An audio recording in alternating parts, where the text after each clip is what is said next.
Well, we'll see what happens with China. We would love to be able to work a deal. They've really taken advantage of our country for a long period of time. They've ripped us off beyond anybody. Nobody, how people stood for it, sitting in my position is not even believable. And we're talking about many presidents, not just a couple.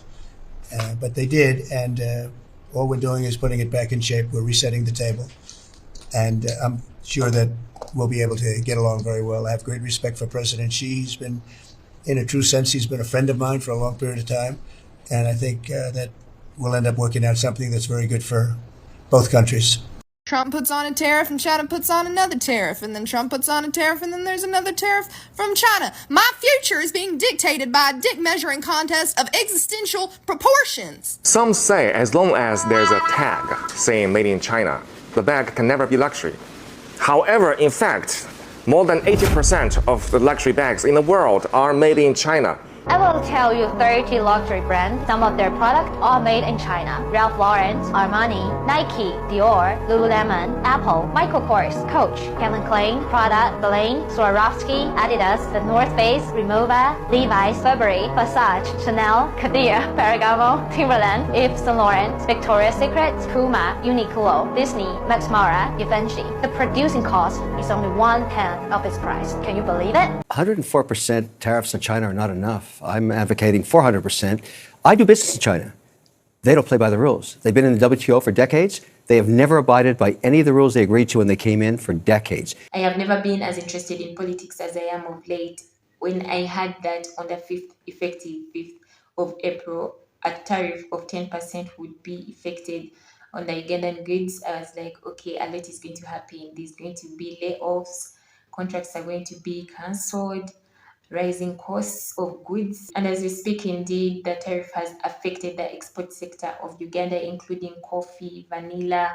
Vanilla, I had that has dropped by 80%. Can you imagine? No doubt the impact is wide and it's huge, and we are praying for nothing but the best. When it came to China, America had to impose a 34% tariff on China, with Beijing immediately matching the same tariff on America. President Donald Trump then raised the tariff to 84%, which China refused to agree to and matched the same energy again. And as we speak, China is standing on a 145% tariff on their goods, and it's not looking good. China is saying that America, we are not backing down, we are coming head to head. We will fight this and see who is going to take over this battle. China analyst Victor Gao said that we are fully prepared to fight to the end. China is fully prepared to fight to the very end because the world is big enough that the United States is not the totality of the market in the world. So if the United States wants to go in that direction of completely shutting itself out of the China market, be my guest. Yeah, and China will lose the US market, which, as I've said, is 15%. We don't care. We don't care. China has been here for 5,000 years. Most of the time, there was no United States, and we survived. Right. And if the United States wants to bully China, we will deal with the situation without the United States. And we expect to survive for another 5,000 years. When you hear Donald Trump say China wants a deal, it just doesn't know how to go about it. They're proud people. J.D. Vance talks about Chinese peasants. What do you make of their conduct in this respect? If J.D. Vance thinks that he's dealing with the peasants in China, and I'm proud to be a descendant of the peasants, most of us are descendants of the peasants anyway, that's our tradition. We are farmers before. But now we are one of the leading industrialized economies in the world. So I'm sorry, J.D. Vance doesn't know what he's talking about. And therefore, I don't think there will be China-US dialogue unless the United States changes its attitude towards China. Deal with China as it is, show respect to China, show respect to the Chinese people, and don't try to impose your prejudice and biased view about China or about the rest of the world. The one thing that I know is that it has taken China less than 70 years to move from a state of isolation to becoming one of the superpower countries. It has become one of the leading industrialized economies in the world, and if nothing, America should be threatened. On the other hand, we should agree that America is far from all these economies. Its economy is outpacing. It's going to be very hard to throw America overnight. It's going to be hard to pull America down, but it should still, like I said, it should still be threatened by the fast growing economy of China. China has been preparing and they know what they're doing. By the time they're imposing these taxes, they know what they're doing. The more interesting part of all this is that Chinese have come out to unveil some of these secrets. They came out to say, you see these Chanel bags, the Gucci bags, Nike shoes, Nike products, all these products that you're seeing are made from China. We know that you think that our products are of low quality, but the very people who are overcharging you, overpricing you on their products are the people that we are working for. We are doing the production, and the only thing that they are doing is them coming out to do a little bit of branding, that is putting the price tag, the company name, the logo, and that is it. And now people have come out to say, what is this? What is this? If this is what is indeed happening, then China is most likely going to win this battle. It is going to win this battle, no doubt, hands down. America, surrender. So China's going to win this trade war. You know that, right? They're they're going to win the trade war, and their win has already begun. Today is Saturday, April 12th, and Trump has already excluded iPhones, electronics, and computers from the tariffs that he's placed on China. That's because he doesn't want to just come in right away and throw in the towel and blink like he's been doing with everything else. So, just so we're clear, there's two really obvious reasons why China is going to easily and handily win this trade war. Number one, China has no factories in America. Okay? American manufacturers, on the other hand, have thousands of factories in China because they manufacture their goods in China because it's cheap labor and it's cheap and they make more profit, and end of story. Are we clear? All the leverage goes to China. China has no factories in America. All China does is buy goods from America. They don't have to buy goods from America, but they choose to.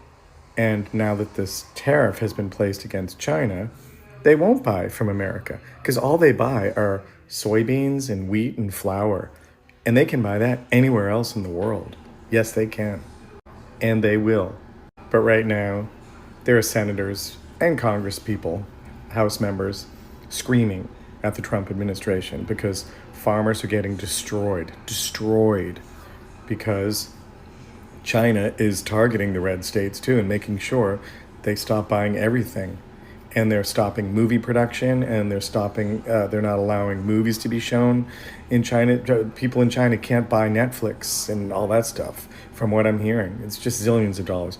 Anyway, China will win. With the Trump administration in the Oval Office, America is definitely behaving like no one can reach the top, and China is coming out to say that we are not going to stay down. We are not going to stay down. Now we know China was once a poor country, a country that didn't have anything, a country that was not known. China analysts said earlier on that they are very happy to be, descendants of the peasants. China was that one country that solely depended on farming and did not look at all this other side of developing so fast. But with the engagement of international relationships, America was putting in factories in China and bringing in things like employment opportunities because of the overpopulation in China. I can assure you that people got jobs and America benefited in a way that the cost of labor was very low and the cost of renting was low as well. So the both of them were enjoying, they were benefiting from the other. But I don't think that America had it at the back of their mind that the Chinese people were working out things. They were steadily studying and emulating America. And if not, they wanted to be much greater than America. China did not only work with the Americans, it didn't end there. Their investments are out of China as well. Here in Africa, China has investments. China knows what it's doing, and by the time it's coming out to say that we're not backing down, they really know what they're doing. However, let's not still dispute the fact that America is still a superpower. when it comes to technology, industrialization, the smartness that America has cannot be outbeaten. Do you think that China is wasting its time by fighting head to head with America, or do you think that America should just relax and reduce on the tariff? The Chinese takedown of luxury goods is wild right now because luxury goods are a huge source of soft power for the West. Soft power is power through things like culture, music, even language. Like US TV shows, that's a form of soft power because it makes the US aspirational and desirable in some ways. So with luxury brands, Fendi, Prada, Gucci, these Birkins, it creates this aspiration for the West, or aspiration to be European in a way, showing that Europe is this gold standard of quality. But when China's revealing that 80% of anything you buy that's Gucci is made in China, that over 60% of anything that you buy from Prada is made in China, that the only difference is that they send it over to Europe and then they stitch on a made in France or made in Italy little label. It's the ultimate pulling the curtain on the wizard in The Wizard of Oz and showing that there actually is no real magic and power in the person who's controlling Oz. I think it's going to be really interesting because there is such a stigma of something that's made in China. There's this perception of lesser quality in the West, but when you reverse that paradigm, when you show that all these goods that you thought were better because they came from Italy or France or wherever, when actually, in actuality, it comes from China, you're forcing consumers to reckon with why they make choices. So if consumers are going to start questioning the perceived worth of luxury goods, consumers are going to then realize that luxury brands are just high markup middlemen. They're just peddling an idea of something versus an actual quality good. And you can just then cut them out and go to the source. And so I think what China is doing right now, by shifting this perception of soft power, by taking back soft power, by showing real power in infrastructure and manufacturing, we're going to see a real flip in a lot of things, whether it comes to labor market, whether it comes to manufacturing, whether it comes to who buys luxury goods and perception of luxury as well. And so I don't know, I'm just in it for the ride here. At this point, I feel like there's going to be a global recession. It is sad, but from the beginning, from the time that President Donald Trump entered in the Oval Office, things have not been good. For justice, people are not happy. Countries are not happy. Nations are coming out to complain. I don't know what he is up against. I know that he said that it is high time America developed at a fast pace, because America doing all these things that he has been doing to different nations, the kind of relationship that he has been holding with different nations has been putting America in a state that is not rising so fast. So he's trying to create jobs for the Americans and develop America as much as he can or as fast as he can. Fairly, it could be a good thing and sounds nice to think of your own, but when you start making a demarcation of where you belong and with who you belong, trust me, a country like China is going to get more support. China knows why it is doing all these things. It knows why it's coming out to expose all these luxury brands. It knows what it's doing. Maybe they've been preparing for this, so they're not going to back down until America backs down or makes a proper decision. The mere fact that America came out to impose such a heavy tax already showed that America was threatened by the Chinese economy, and they know that China is not an easy country. It knows. With all this saga happening, people have had different opinions. People have come out to say that go China, you can do it, you can rise to the top, and others are saying that China can't do anything to America. China is going to break and China is going to lose in the end, because there's no nation that can overtake America. This is where I tell you that I've come to the end of the road. Let me know your thoughts, and until next time, see you. Bye bye.